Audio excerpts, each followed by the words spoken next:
देख रहे हैं कि 5वां क्वेश्चन, जांच कीजिए कि क्या किसी प्राकृत संख्या n के लिए संख्या 6 पर पावर n अंक 0 पर समाप्त हो सकती है। अब देखिए, कोई भी प्राकृत संख्या लेना है, वो n है। प्राकृत संख्या कहाँ से शुरू होती है? 1 से शुरू होती है और अनंत तक जाती है, यानी कि 6 का पावर n दिया है, यानी कि इस n के जगह में प्राकृत संख्या हमें 1 2 3 कुछ भी रख करके देखना है, और हमें ये चेक करना है कि 6 पर क्या आना चाहिए, 0 आना चाहिए कि नहीं। तो इसको शब्दों में लिखना है। कैसे लिखते हैं हम लोग? देखिए, जैसे उत्तर, यदि कोई संख्या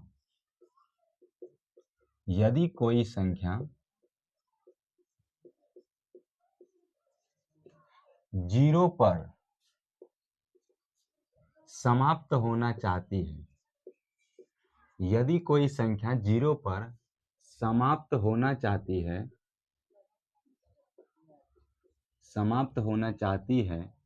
तो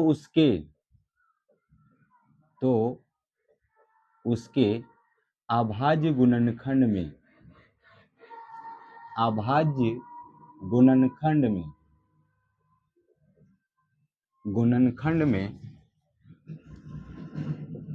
कम से कम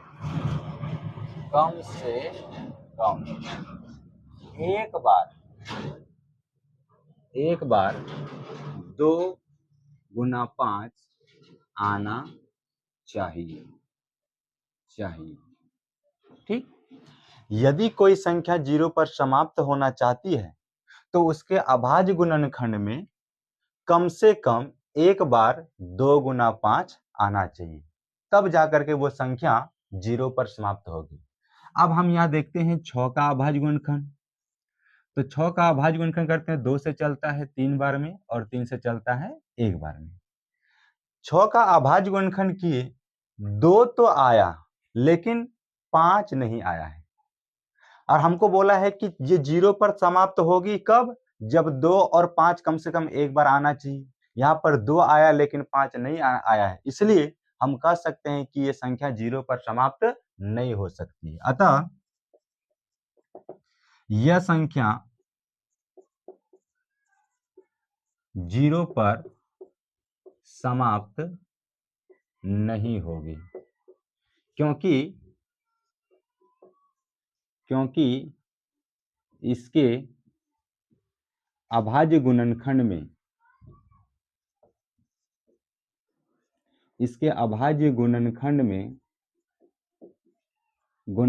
में 2 इंटू 3 है। ठीक। 6 नंबर क्वेश्चन कहता है कि व्याख्या कीजिए 7 इंटू 11 इंटू 13 प्लस 13 और 7 into 6 into 5 into 4 into 3 into 2 into 1 plus 5 भाज्य संख्या क्यों है।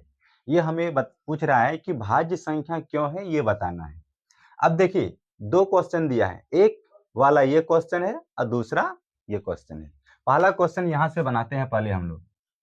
7 इंटू 11 इंटू 13 प्लस 13 हल लिख करके हमें बनाना है। ये एक भाज्य संख्या क्यों है? तो सबसे पहले इसमें से देखिए कि प्लस और माइनस अगर रहता है तो वहां से हम लोग कॉमन निकाल सकते हैं। जैसे यहाँ पर देखते हैं कि सब गुना में है, तो ये एक साथ है, लेकिन प्लस के बाद ये दूसरी संख्या है तो ये अलग हो गया। अगर प्लस और माइनस रहे तो अलग अलग देखा जाए, गुना और भाग में ऐसा नहीं होता है। तो आपको देखना है कि 7 से लेकर के 13 तक सब में क्या है, गुना है। अब प्लस के बाद इधर देखिए ये अलग है। अब बताइए कि इन दोनों में से कॉमन क्या चीज है, यानी कि दोनों में क्या दिख रहा है आपको। तो आप बताएंगे कि 13 दिख रहा है, इसलिए आप यहां से 13 कॉमन निकाल लीजिए। 13 निकल गया तो आपके पास क्या बचा, 7 इंटू 11, और यहां से 13 निकल गया तो आप यहां पर इंटू 1 भी लिख सकते हैं, प्लस 13 यहां से निकल गया तो कौन सी बचा, 1 बचा। 13 निकल जाने पर क्या बचता है, 1। अब ये 13 का 13 लिख दी, इंटू यहां पर गुना कीजिए, 7 को 11 से गुना करते हैं तो 77 गुना 1 तो 77 हो गया और प्लस 1, 13 का 13, आइए ब्रैकेट हटाएंगे तो गुना 77 और 1 78। हम देख रहे हैं कि भाज्य संख्या किसे कहते हैं? भाज्य संख्या जिसका गुणनखंड कम से कम 3 या 3 से अधिक हो तो वो भाज्य संख्या होती है, और जिसका गुणनखंड केवल 2 हो तो वो अभाज्य संख्या होती है। और केवल 2 में कौन? एक वही और दूसरा 1, लेकिन यहाँ पर 1 भी छुपा है, 13 इंटू 78 इंटू 1 भी है। तो हम देख रहे हैं कि 1 को छोड़कर अन्य 2 गुणनखंड है, इसलिए यह एक भाज्य संख्या है। लिखेंगे अतः यह एक भाज्य संख्या है, यह एक भाज्य संख्या है। क्यों? क्योंकि इसके अभाज्य गुणनखंड में, अभाज्य गुणनखंड में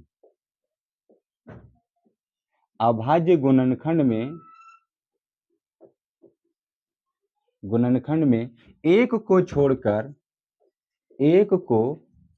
छोड़कर अन्य 2 गुणनखंड हैं, अन्य 2 गुणनखंड है,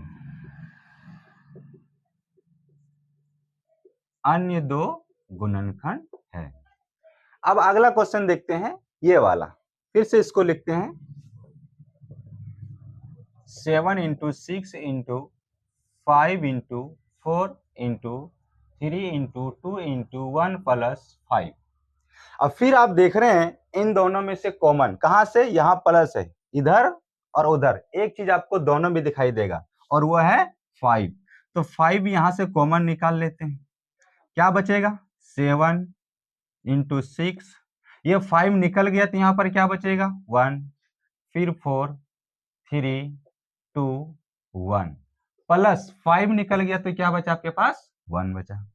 5 का 5 लिखिए इंटू, अब गुना कीजिए टोटल यहां से लेकर के यहां तक। 1 को 2 से गुना किए 2, 2 तिया 6, 6 चौके 24, 24 को 1 गुना किए तो 24 है, और ये 7 छक 42, 42 और 24 को आपस में गुना करके यहाँ लिखना है। 4 दूना 8, 4 चौके 16, 2 दूना 4, 2 चौके 8, 8 6 4 10 का 0 बचा 1, 8 1 9 1 10, 1008, और प्लस में ये देखिए 1 है, ये 5 का 5 लिखना है। 1008 और 1 जोड़ेंगे कितना हो जाएगा? 1009, और ये ब्रैकेट हटा रहे हैं तो यहाँ पर गुना। इसमें भी देखिए 1 को छोड़कर 2 को गुणनखंड आ रहा है, तो यह भी एक भाज्य संख्या है। फिर लिखेंगे अतः यह एक भाज्य संख्या है, यह एक भाज्य संख्या है, भाज्य संख्या है। क्योंकि 1 को छोड़कर, ऐसे भी आप लिख सकते हैं थोड़ा सा शॉर्ट में, क्योंकि 1 को छोड़कर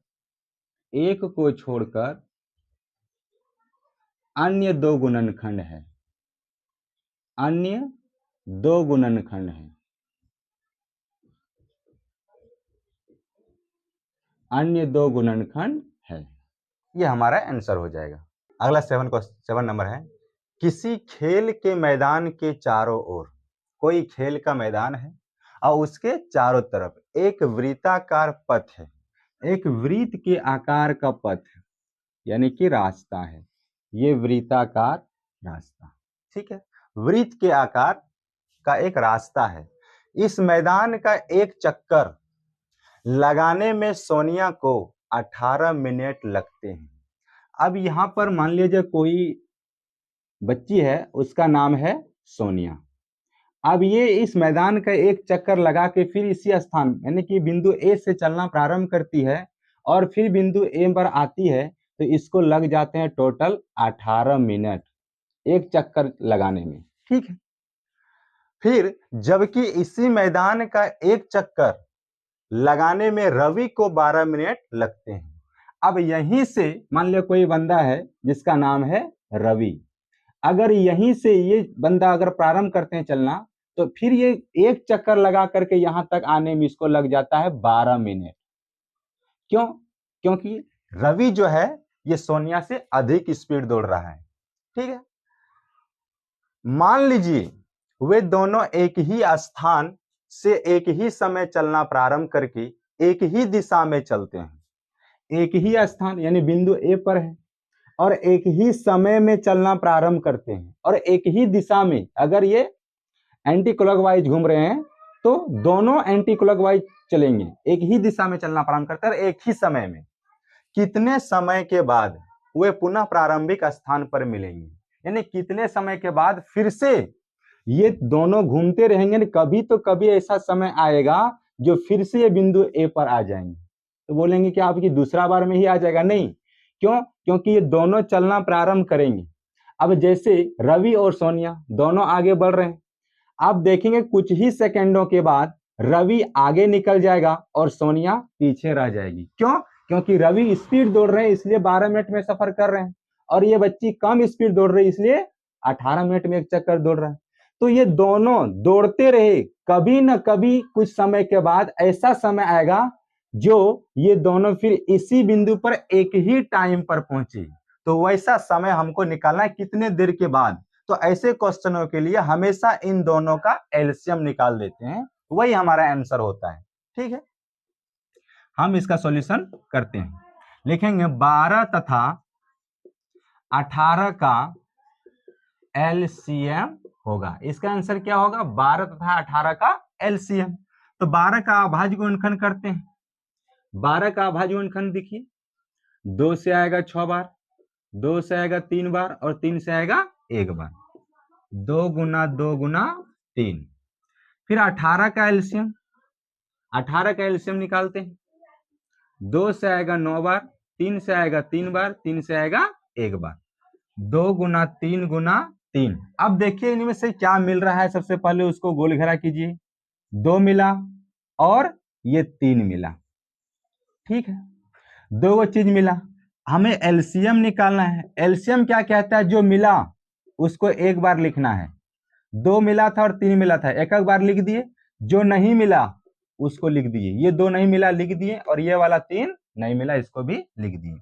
अब गुना करते, 3 दूना 6, 6 तिया 18, 18 दूना 36, यानी वो दोनों एक साथ फिर से कितना देर के बाद मिलेंगे? 36 मिनट बाद। अतः वे दोनों फिर से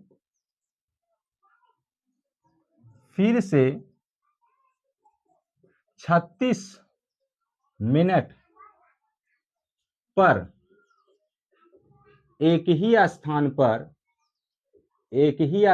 पर मिलेंगे। एक ही स्थान पर मिलेंगे। यदि आप पूछ रहे हैं कि कैसे, अब देखिए भले चक्कर कम बेसी लगाए उससे कोई दिक्कत नहीं। यहां पर हमें क्वेश्चन पूछ रहा है कि कितने समय के बाद या कितने समय पर वो एक स्थान पर दोनों मिल जाएंगे। अब देखिए सबसे पहले रवि को दौड़ाते हैं। मान लिया जाए दोनों तो एक साथ दौड़ता है, लेकिन रवि को अगर एक चक्कर पूरा करने में कितना समय लग रहा है? 12। तो ये एक चक्कर पूरा करके आएगा इसी स्थान पर, 12 मिनट लग गया। फिर ये रुकेगा नहीं, फिर चलेगा, दूसरा चक्कर फिर लगाएगा तो 12 मिनट। तो 12 और 12 कितना हो गया? 24। फिर तीसरा, फिर रुका नहीं है, फिर तीसरा चक्कर ये चल रहा है तो तीसरा चक्कर में कितना लग गया? फिर 12 मिनट। तो 12 तिया 36, यानी 24 और 12 36 मिनट। 36 मिनट में ये यहाँ पर पहुंच जाएगा। अब ये बच्ची देखिए 18 मिनट में एक बार घूम के आ रही और दूसरा बार चलेगा तो फिर इसको फिर 18 मिनट, तो 18 मिनट और 18 मिनट 36 मिनट। तो पता चल रहा है कि ये 3 बार चक्कर लगा लेगा तो बिंदु ए पर पहुंचेगा और ये 2 बार चक्कर लगाएगा तो बिंदु ए पर पहुंचेगा। लेकिन 2 बार ये पहुंचेगा और ये 3 बार, तो समय कब पहुंचा? 36 मिनट के बाद। दोनों जो है एक ही बिंदु पर पहुंच गए। ये हमारा आंसर हो जाएगा।